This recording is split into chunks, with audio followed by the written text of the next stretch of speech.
Bonjour et bienvenue sur notre plateau de Face à la crise. Tout au long de ces dernières semaines, nous avons évoqué plusieurs thématiques autour de la crise. Nous avons évoqué les conséquences et les causes de la crise, mais aussi quelle place laisser à l'homme au cœur du monde ou au cœur de la création. Et justement, pour parler de cette place faite à l'homme, quoi de mieux que de parler de la confiance ? Pour aborder justement ce sujet de la confiance, nous avons invité François-Xavier Bellamy. Bonjour, merci de nous rejoindre. Donc, c'est le sujet de cette 7e et dernière fiche publiée par le service diocésain à la solidarité.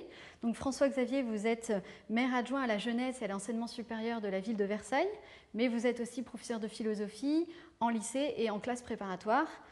Et donc, vous venez pour nous parler de la confiance. Alors, est-ce que dans notre société, dans le contexte aujourd'hui de crise, est-ce que c'est encore possible de faire confiance ?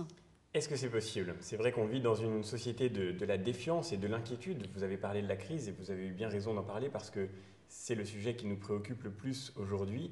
Nous avons peur pour l'avenir et nous sommes dans l'inquiétude et il faut bien le dire aussi dans la défiance vis-à-vis des institutions, vis-à-vis des responsables politiques et des responsables économiques. Est-ce que c'est possible de faire confiance ? D'une certaine façon, nous n'avons pas le choix parce qu'une société sans confiance est une société qui ne vit plus. Pour vivre en société, pour vivre avec les autres, nous avons besoin de faire confiance. Besoin de faire confiance à ceux qui sont autour de nous, à ceux avec qui nous communiquons tous les jours, mais aussi besoin de faire confiance en ceux qui exercent des responsabilités, parce que sans cette confiance, nous ne pouvons tout simplement plus vivre. La question n'est donc pas de savoir si il est possible de faire confiance, mais de savoir comment retrouver le chemin de la confiance. Et alors justement, vous êtes face à des publics jeunes, en tant que maire adjoint à la jeunesse, en tant que professeur, donc face à des lycéens et des étudiants.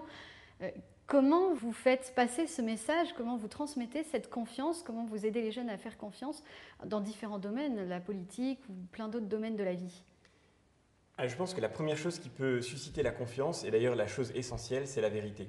Quand est-ce qu'on se méfie ? C'est quand on a été trompé, quand on a eu l'impression que quelque chose n'était pas vrai, n'était pas sincère.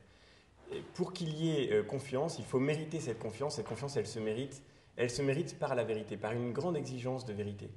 Et peut-être que cette crise, d'une certaine façon, sera l'occasion salutaire pour nous de revenir dans le débat public, dans la vie de nos institutions, à cette exigence de vérité. Nous avons sans doute vécu des années de facilité, y compris d'un point de vue économique, d'un point de vue social, qui ont fait que, je parle là par exemple du monde politique, le débat politique a été souvent très lâche dans son rapport à la vérité. Aujourd'hui, on voit bien que nous sommes ramenés à la réalité d'une façon qui est très brutale peut-être, mais nous sommes ramenés à la réalité malgré tout, et nous sommes ramenés certainement à cette exigence de vérité d'une façon qui est extrêmement forte. Je crois que les citoyens, aujourd'hui, les électeurs ont une véritable conscience assez aiguë de la nécessité d'exiger la vérité de leurs responsables, et de leur côté, les responsables politiques savent que les promesses vides de sens, les facilités vis-à-vis de la vérité ne sont plus aussi faciles qu'elles l'étaient auparavant.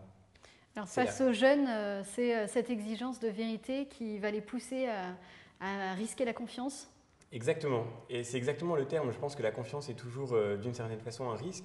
Et je crois qu'en ce qui concerne la jeune génération, il y a un autre enjeu de la confiance, c'est la confiance en soi, c'est la confiance que l'on peut témoigner aux jeunes. Un autre drame de notre époque, me semble-t-il, c'est le fait que précisément, il y a toute une génération qui ne se fait pas confiance à elle-même parce qu'aussi, ses aînés, les adultes les plus âgés, ne lui font pas confiance ou ne lui témoignent pas cette confiance. Je suis très frappé de voir dans les études d'opinion à quel point les gens qui sont interrogés manifestent la mauvaise image qu'ils ont des jeunes, la méfiance qu'ils éprouvent à leur égard, alors que pourtant, ils reconnaissent tous, lorsqu'on leur pose les mêmes questions, que les jeunes qu'ils connaissent méritent cette confiance. Je crois que c'est absolument capital de prendre conscience de la nécessité de faire confiance aux plus jeunes et de leur montrer que non seulement ils méritent cette confiance, mais même que leur participation à la vie de la société est attendue et qu'elle est nécessaire. Risquer la confiance, c'est la confiance face à l'homme, mais est-ce que aussi cette confiance qui fait grandir, c'est pas aussi une confiance face à Dieu finalement ? Comment on peut vivre cette confiance dans notre monde, dans l'homme et aussi avec Dieu ? Je crois que le point commun entre la confiance et la foi, la confiance en l'homme, la confiance en Dieu, qui d'ailleurs sont un seul et même terme, le mot fides en latin désigne à la fois la confiance et la foi, c'est le fait que dans les deux cas, il y a la nécessité d'un acte libre et volontaire de celui qui fait confiance. La foi comme la confiance sont un acte, au sens où, bien sûr, il faut que celui ou ceux en quoi on fait confiance méritent cette confiance, mais il faut aussi faire le pas de la confiance. Faire confiance à un jeune dans son entreprise, dans son cadre familial, dans le cadre associatif, dans le cadre politique aussi. C'est toujours un risque, bien sûr, parce que la confiance suppose un engagement d'une certaine façon qui n'est jamais absolument certain, sinon d'ailleurs elle ne serait pas nécessaire.